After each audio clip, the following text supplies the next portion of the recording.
Found out wife's affair partner was her boss, so I physically filed a complaint, got him fired, and divorced her with full custody. I'm exhausted, frustrated, and just trying to process everything.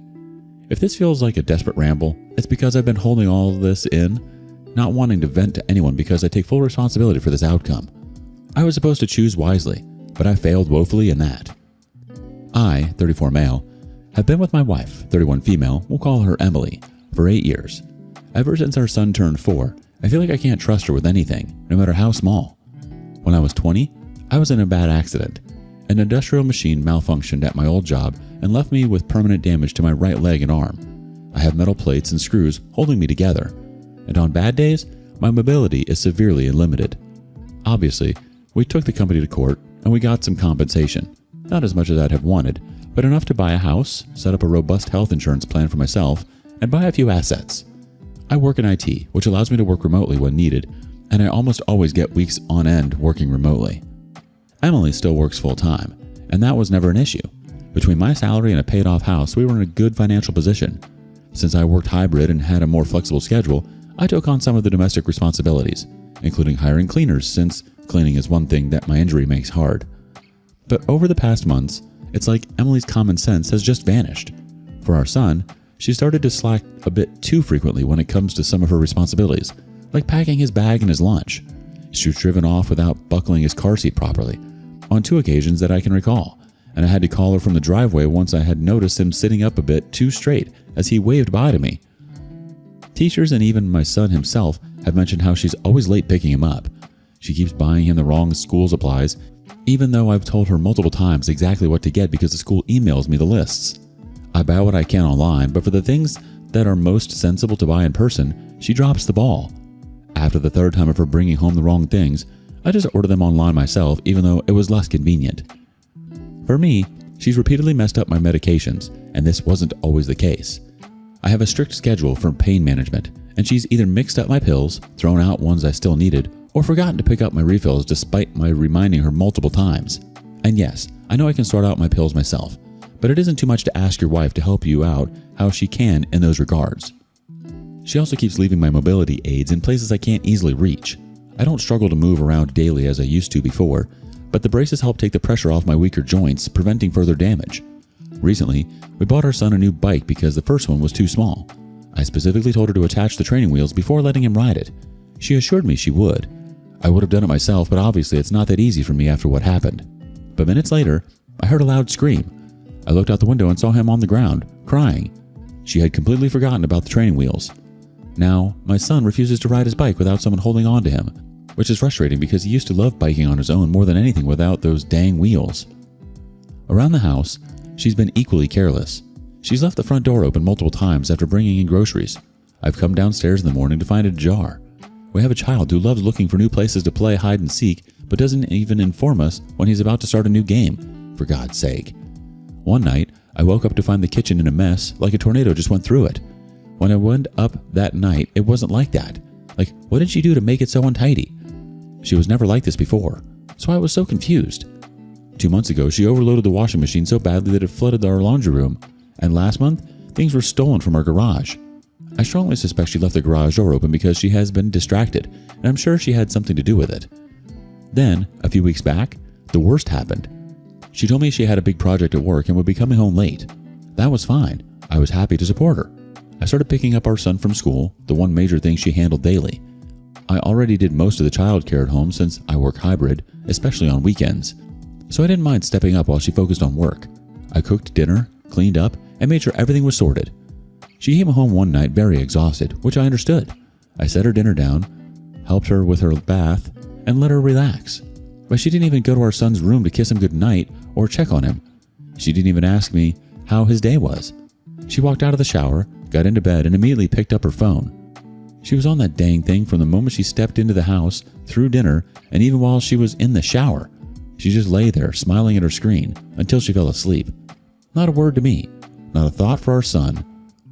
What kind of work project has you glued to your phone like that, to the point where you forget you have a husband and a child? I woke her up the next day for a little chat before she got ready for work and asked why she acted that way, and she just groggily said, "Oh, my bad. I was really tired." Then she rolled over and went to get ready for work. That was it for me. I was so angry I couldn't even speak. When she came back that very day, I got angry and we had a fight. I told her that I was done making excuses for her, that I can't keep cleaning up after her mistakes, that I feel like I'm taking care of 2 kids instead of having a partner. She got defensive, saying she's been under a lot of stress with work and parenting and that I should cut her some slack. I told her I can't do this anymore, that I feel like I'm carrying all the responsibility while she keeps making reckless, dangerous mistakes that put our son and me at risk.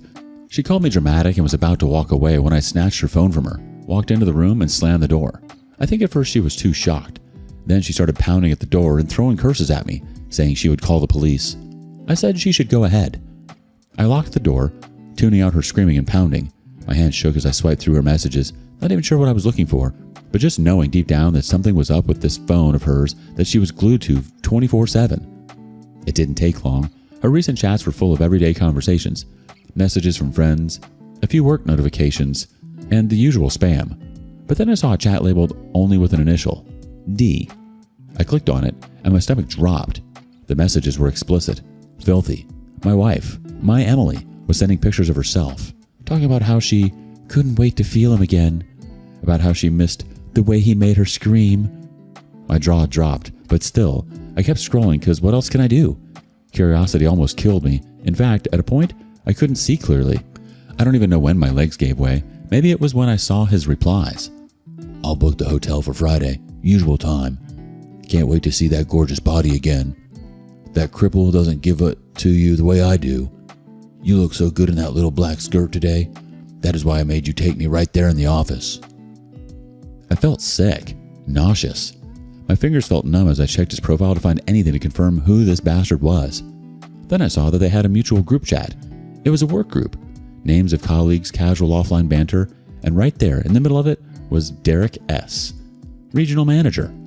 Her boss, the man she had complained about so many times, the man she said was overbearing, who pushed her too hard, who made her work those late night projects. Part of the reasons why she was so stressed these past months. I linked her WhatsApp to my laptop in a matter of seconds. Screenshots, all of them. Every filthy word, every explicit picture, every damning piece of evidence. By the time I was done, I couldn't walk straight. I left the room to see Emily still at the door, her face very pale. She just looked at me and somehow she knew that I knew every single thing. What did you do? Her voice trembled. What did I do? No, Emily. What the hell did you do? She tried to grab my arm, but I yanked it away. Babe, whatever you think you saw. I snapped at her and told her to not try and gaslight me. I made it clear that I had seen absolutely everything with her boss. Every picture, video, text, and so on. She froze. Then, like clockwork, her face shifted. There's a sad amusement I get from thinking about this next part. She went defensive. You went through my phone? What kind of stupid denialist question is that? I laughed. That's all you have to say? You betray me, humiliate me, throw away our marriage for some slimy boss, and your first thought is to accuse me of invading your privacy? She started to say that I had no right to, but I cut her off. I had every dang right. I don't even know how we started arguing about rights in the middle of the conversation. I think I almost started laughing when my boy came out of his room crying. She tried to grab his hand, but I pulled him back as if burned. I made a mistake, she whispered, tears spilling now. I was stressed, and he was just there. I told her to shut up. You weren't stressed when you were sending him nudes. You weren't stressed when you were sneaking off to hotels. You had a choice, Emily. I took my boy into his room, packed up a few things, went to my own room to get my medications and some other essentials. When I came out of the room, she had collapsed onto the couch, sobbing into her hands. But I wasn't staying for the performance. Emily followed me into the hallway, panicked now. She asked where I was going, but no answer from me on that one. I walked out, slammed the door behind me, and got into my car. As I drove away, I felt so exhausted. I told my parents it was just a mild fight, nothing serious. They didn't press, but I could see the concern in their eyes. The next morning, my phone wouldn't stop ringing. Emily. Over and over again. When I ignored her calls, the texts started. It's been a day now, and she has been threatening me with the police, her lawyers, and every agency that she thinks she can use as weapons against me. I love my wife, but I miss the person she was before. I miss the person I could trust, and I'm sure I am not overreacting. I made a mistake. He was just there. Right. She's pathetic. Then leaving your kids alone in a car, moving around your aides, and then cheating? Honestly, leave. You don't need this nonsense in your life. She doesn't deserve any more of your energy. She clearly doesn't respect you or your child. In fact, she's proved that she could care less. Update. I went back home only after a week, mainly for my son. When I got back, I really didn't talk with her about it, although she looked for every opportunity to get me to forgive her. She took a week off from work, and I started eating really nice cooked meals. She started paying close attention to our kid, too. But since that argument, I avoided her like crazy. Looking back, I would have treated a ghost better. I left the bedroom for her and slept in the guest room. She was somewhat pitiful, though. She'd come home from work, eat in her bedroom, and try to speak to me, but I just shrugged every conversation off or said she shouldn't talk to me because I didn't want to fight. I wouldn't even acknowledge that there was a serious problem. Sometimes at night when I woke up to check the doors, a habit that was formulated because of her carelessness, I heard her crying. What she didn't know then was that she was about to cry even harder. I knew exactly what I had to do next. My first call was to the lawyer my parents recommended after my injury, who then recommended a divorce attorney who specialized in cases involving infidelity and neglect. I laid out my situation, sending him all the screenshots I had gathered. He listened carefully and asked detailed questions about my health condition, my financial situation, and my son's well-being. When I mentioned that I had been taking on the bulk of the child care and both household and individual responsibilities while Emily had been reckless, careless, and unfaithful, even though she earned way more than me, he assured me we had a strong case. With my partial disability and the evidence of her neglect, I had a high chance of getting the house and primary custody of my son. While the legal process started rolling, I decided I wasn't going to let this slide quietly. Emily and her boss had been so brazen, so shameless in their affair that they deserved a public reckoning. I wasn't just going to file for divorce and sit down, arms folded, while those two went on with their lives. I was going to make sure they felt the way I felt when I found out about the affair. So I went to her office to cause a scene. I walked into the building with a calmness that belied the storm inside me. Security tried to stop me, but I simply announced, loud enough for everyone to hear, "I need to see my wife, Emily, and Mr. Derek S. right now." I can still see the receptionist's eyes widen and hear the murmurs in the lobby. Workers peered out of their cubicles, already sensing the drama. Emily appeared first, looking panicked. She grabbed my arm and said, "What the hell are you doing here?" I shook her off and addressed the entire room. "I'm here to speak to Mr. Derek S., the man who has been sleeping with my wife in this very office." Gasps rippled through the space, and Emily turned ghostly pale. I think she said something about me keeping my voice down, but I was honestly just enjoying the reaction, although at that moment, I think I was very nervous as well. I turned to the crowd. One of your regional managers, the man in charge, has been using his position to conduct a filthy affair during office hours, using company resources, and my wife. I sneered at Emily, was more than happy to participate. I think I heard a door open and then slam shut, and then a man came to me, introducing himself as an executive director, telling me to calm down and that he was the one in charge and would handle everything. He took me into an office, then called my wife and the so-called Derek to have a very detailed discussion. "Gladly," I said, allowing myself to be led into his office. I showed him all the screenshots that I had. "I have proof that these two have been sneaking around, even during work hours.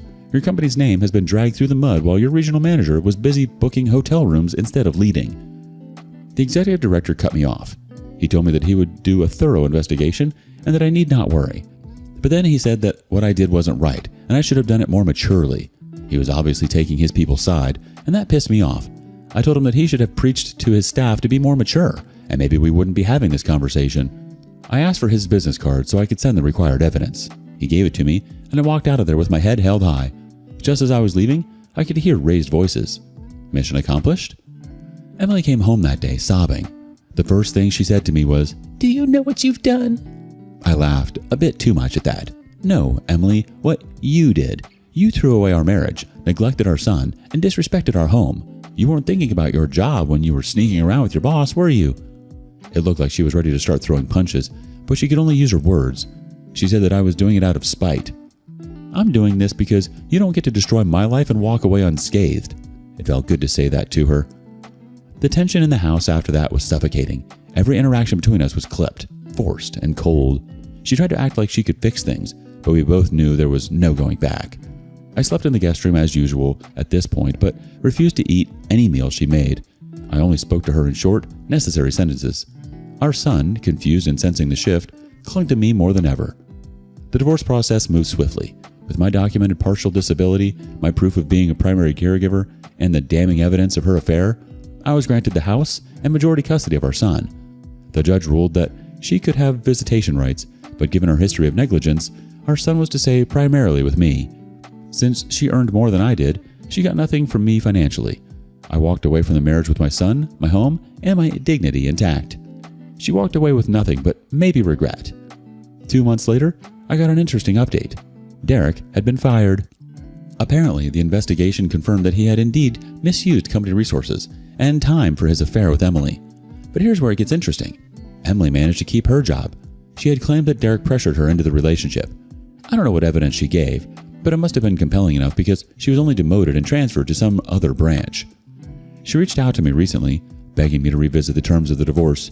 She wanted more time with our son. She wanted to make things right. But the divorce was final. There was no revisiting anything.